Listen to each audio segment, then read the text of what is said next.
Ce-am aterizat în Kota Kinabalu. Nu vine să cred că am pus piciorul și pe aici. Din câte am înțeles, aici sunt destul de restrictivi cu intratul. Și am ieșit din nou pe străzi, unde vreau să vă spun că oamenii se uită la noi ca la circ. Doamne, ce frumusețe! A meritat tot drumul. Ia uitați și aici. Hala Obor este păcăleală. Suc de picioare și la final are gust de iaurt. Ce mișto e piața asta, nu vine să cred, e o piață din aia adevărată. Exact, e piața mea autentică. Super fericită. Milk de cocos.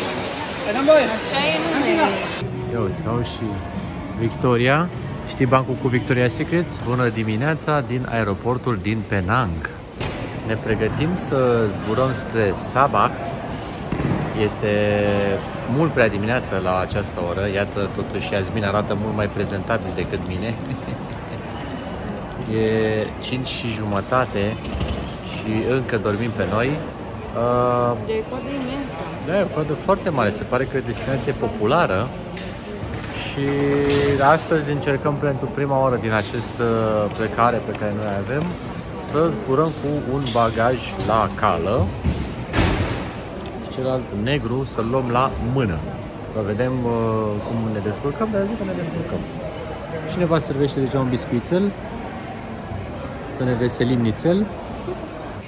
Este interesant de remarcat faptul că de aici se zboară în foarte multe destinații interesante, precum Kuala Lumpur, Bangkok, Singapore,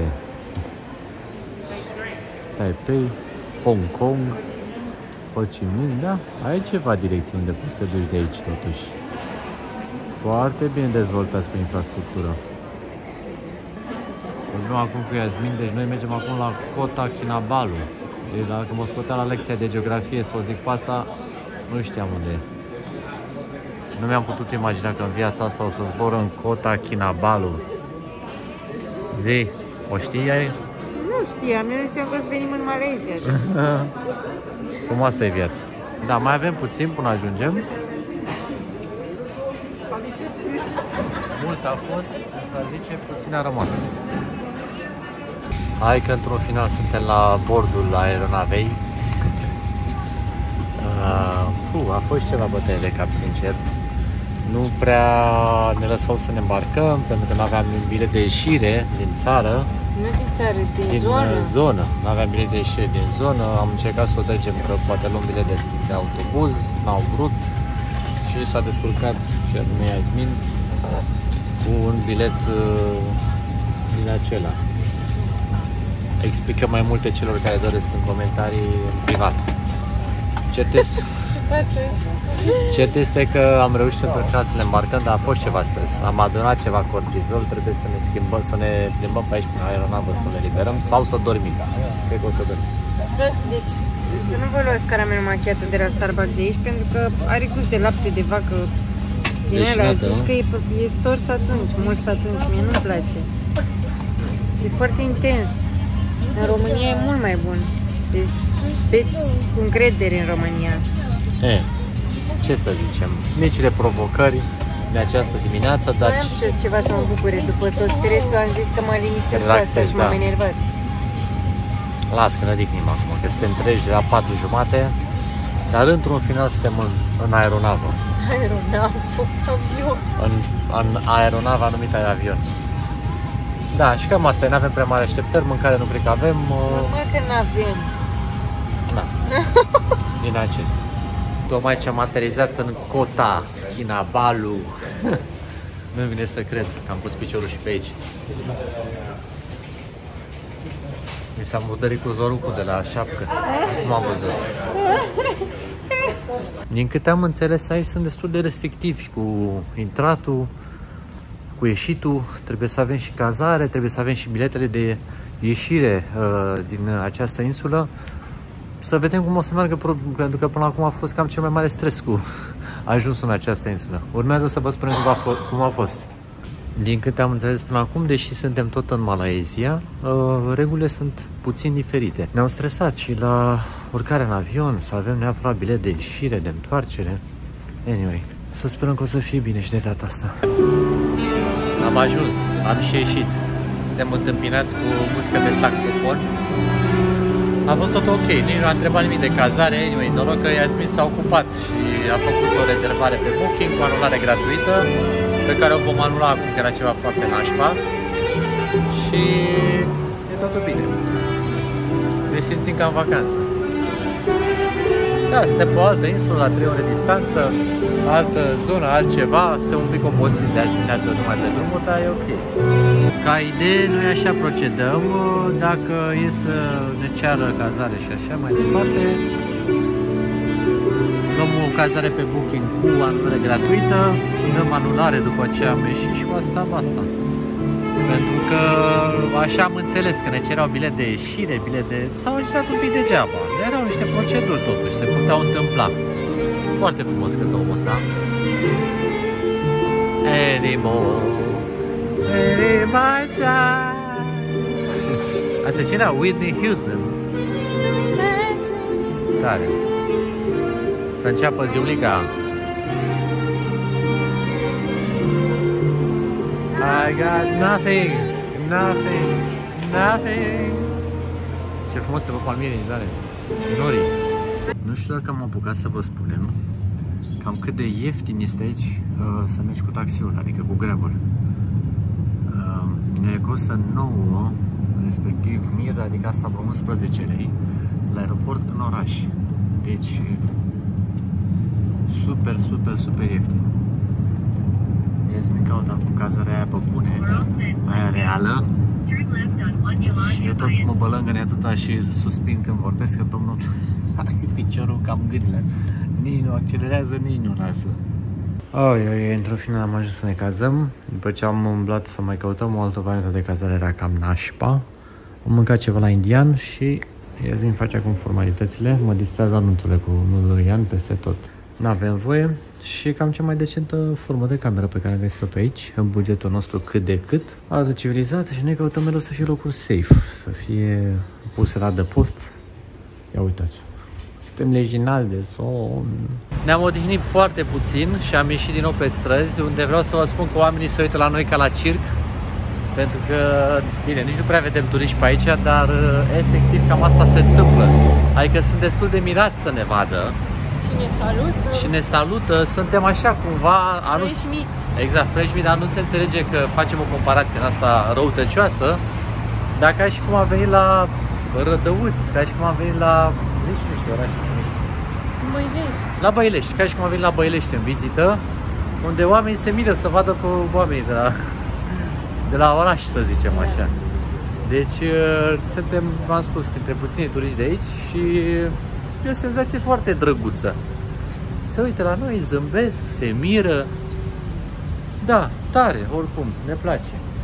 Uite, Iasmin cred că a găsit ceva la un magazinaș. Prețurile sunt ok-iși, deși la cazare nu prea sunt cazări și iarăși un pic cam scumpe. Și eu vreau o înghețată cu durian. N-am luat înghețată că era foarte scumpă. Ți-am zis mai bine ți-am durian. Da, era cât aș fi luat un durian așa. Era nouă sau nu știu, de alte bani. Da. Mai căutăm. Da, deci asta e contradictoriu cumva, că deși e un oraș micuț și nu prea sunt multe chestii prin el, prețurile sunt destul de mari.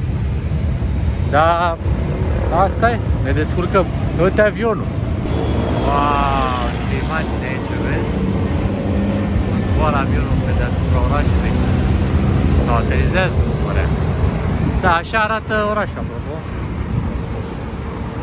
Prețul carburantului, îl mai vedem, cred că tot vreo 2-3 euro aici. Foarte ieftin. Traversăm pe aici? Da, traversăm pe aici și acum mergem în direcția aceea în față, unde sperăm să vedem marea, apusul, ceva drăguț, pe natură mai mult. Am venit până la faleza de aici din oraș, dar noi ignorăm ce e în jurul nostru pentru că ne uităm la ce e în fața noastră. Și e incredibil cum acum se schimbă norii, se schimbă musonul, se schimbă vremea, se schimbă, vine sezonul ploios pe aici. Și noi asemenea nori n-am mai văzut în viața vieților. Uitați-vă câte straturi, câte întortocheturi pe aici, pe cer. Și... da, pe acum aici e zona în care aterizează, am senzația. Da, deci aici să nu zbori drone, Alexandru. Nu, aici nu poți să nați drona, că sigur nu e bine. A, uite-ți de jos.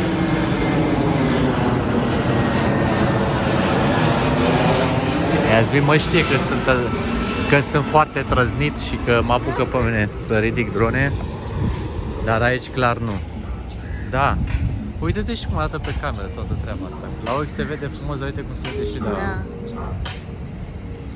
Doamne, ce frumusețe! A meritat tot drumul până aici. Și uitați-vă și poluri și nori.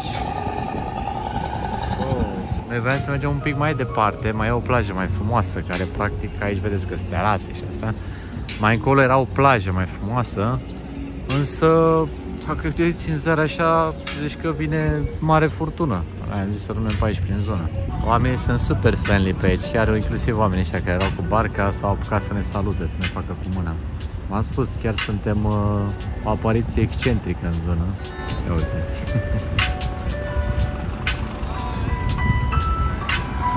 Foarte tare. Iar acolo în zare, nu știu cât de bine se vede, sunt cartierul caselor de pe apă, să le spun așa. Este o mulțime de case care plutesc efectiv. Vom ajunge probabil, cine știe în ce condiții, nici nu știu, vom lua poate pe barcă, habar n-am. Dar sunt oamenii, uite, se și vede că se duc în zona aceea de la barca și de a vede acasă. Au venit în oraș probabil și au făcut treburile pe aici, după care iau o bărcuță și se duc într-acolo acasă. Oh, Doamne! Am decis să nu stăm la nicio terasă, că era bâlci. Și am venit aici, am mai găsit un ponton mai liniștit unde poți să stai ca omul să admiri peisajul. Dar sunt sticle în apă. Sunt, da, păi știi cum e, unde trăiesc oamenii. Și apoi foarte neagră, că e poluat aici. Da? Păi nu de la Bărci, poate? Poate, sau de la port. Da, nu e... Nu prea îmi vine să mă arunc aici. Nici nu știu în ce te arunci, nici ce poate e numai cu noi. Să ne rezumăm la uitat pe cer. Acolo e spectacolul, ia uite. S-a mai lăsat puțin soarele și incredibil cum arată norii ăștia. Cameră, cum se vede marginea norului. Da, ce bine e definită. Exact, cum e norul ăsta aici. Acolo în zare se vede perdeaua aia de ploaie care se întâmplă acolo în zare până trece barca aceea. Mai încoace e apusul, iarăși niște nori. Iar aici pe partea stângă iarăși se adună niște alți nori. E ceva pe cer incredibil de frumos. Incredibil. Ce spectacol al naturii. Se aud tunete. Da, se aud tunete, mai fulgeri din când în când. Wow. După un apus superb, ne-am prins că... Deci după un apus superb, nu ne-am putut abține și am găsit o piață locală, unde evident că trebuia să ajungem, pentru că, ia uitați și aici, hala Obor este păcăleală față de câtă piață aici. Sigur că da, vreau să luăm un suc din acesta ca să nu mă apuce poftele prin interior. Și... câte chestii interesante. Da, hai să luăm un suc din ăla ca să sorbim din ceva și apoi să ne bucurăm de ce e aici, că sunt o tonă de chestii. Pofticiosul de mine nu s-a putut abține. Iasmin și-a luat mango juice. Și eu, evident, ca oameni normali, și mi-am luat un durian juice. Așa se poartă. Ia să vezi ce bine. Am și gustat, recunosc, înainte de a-l lua. Iasmin zice că... aftertaste-ul e bun, dar prima impresie e de suc de picioare și la final are gust de iaurt. Suc de picioare cu iaurt. Cam asta este definiția durianului. Cam așa. Thank you! Doamne, câte fructe sunt pe aici și oamenii sunt super friendly, așa, vor să-ți dea din toate, să guști. Ia uite-ți de asta. Te-a convins. Imediat am mâna durianată, dar gustă tu și îmi zici cum e să am aici la cameră, ca să le mănânc oamenilor toate fructele. Cum e treaba? Acum trebuie să... Thailand? Oh, this is... Deci aici e import de Thailanda. Ceva amintiri din Thailanda? Nu, că ăsta e din Filipine. Mango de Filipine? Bun. Și ăsta din Malaysia. Honey, ia uzi. A început și moscheia între timp. Ia.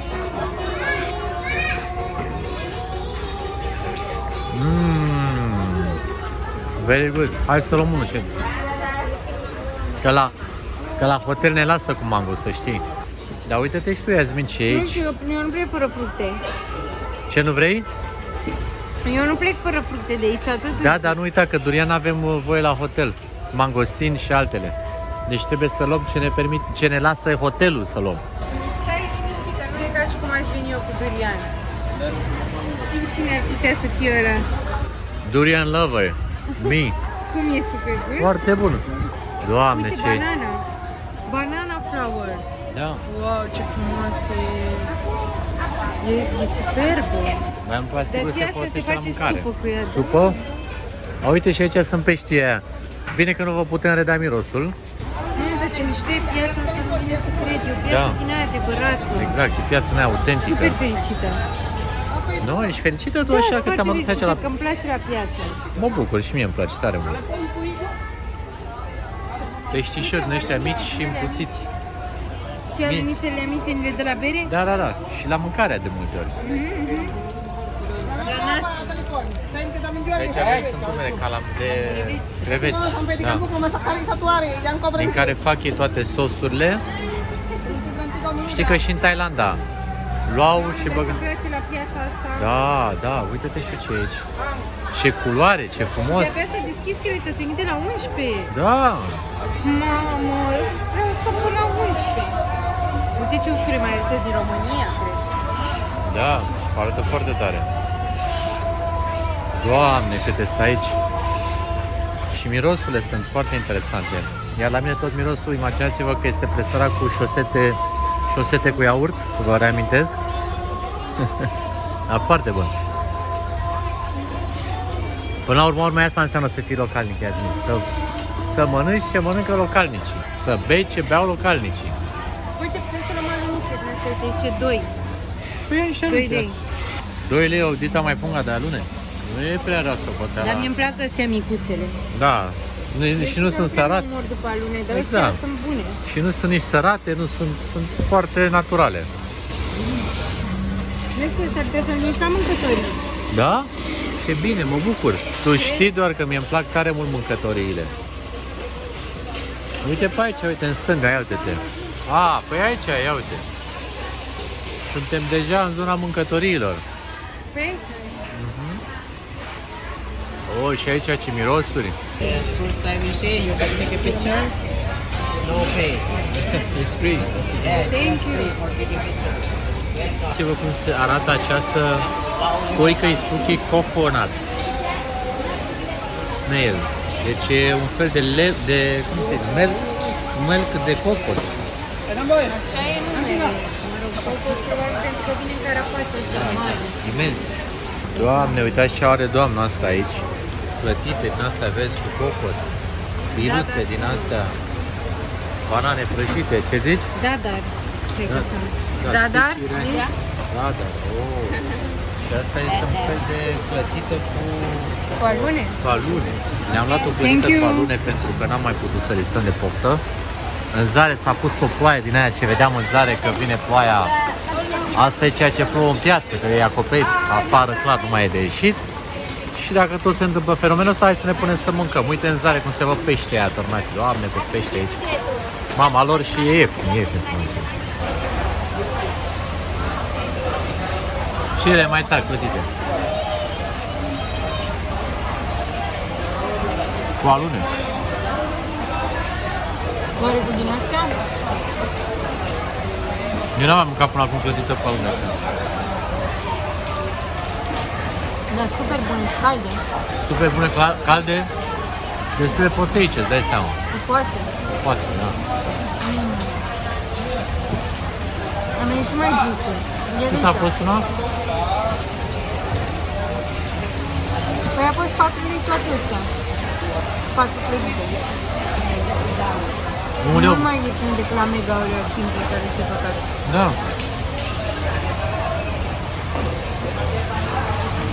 Deci 1 leu pe clătită de genul ăsta.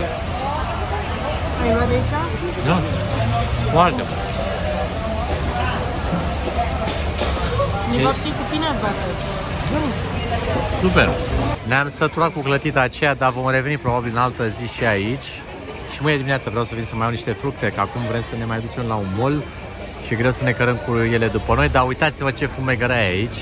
S-au adunat toți gretaragii la un loc, este festivalul aripioarelor. Oricum e până la 11, dacă ți se face foame lângă casă, ne mai întoarcem și ne luăm o aripioară. Da, e la 5 minute de noi, dar uite-te ce desfășurare. Nu mă apropii mai mult că iar mă asaltează să cumpărăm.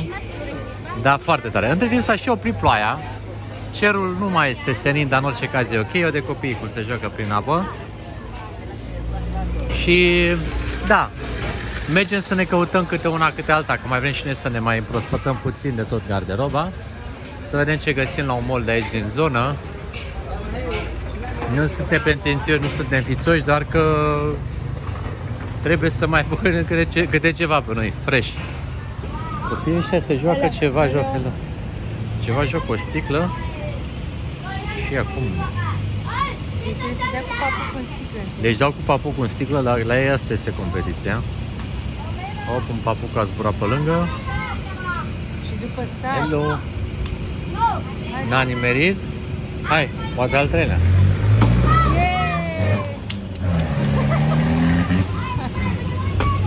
Uite, ia.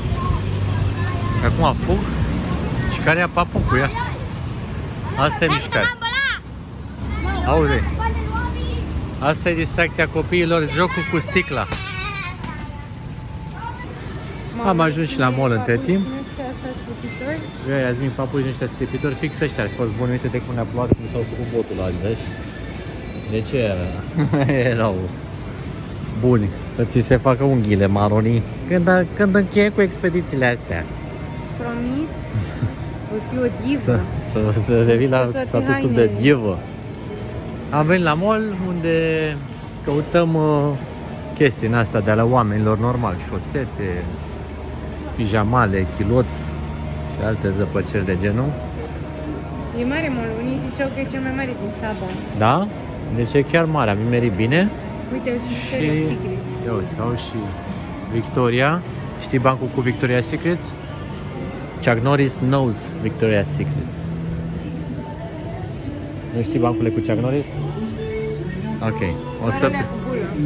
Păi da, dacă se numește Victoria's Secret, Chuck Norris knows Victoria's Secret. Ai înțeles? M-am prins, îți dai seama, dar n-am râs. Ok. Hai că am făcut-o și pe asta. Dacă toți suntem obosiți și avem garda jos, am ajuns la KFC. Vrem să vedem cam care este gustul aici și dacă diferă de față de ceea ce este la noi.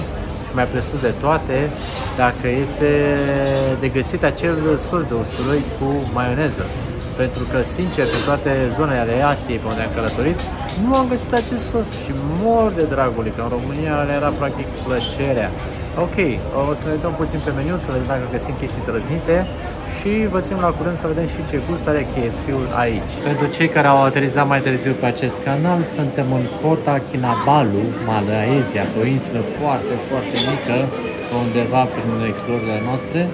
Iar meniul de la KFC, din câte văd așa la prima vedere prin coada la care stăm acum, este unul destul de clasic, aș putea spune.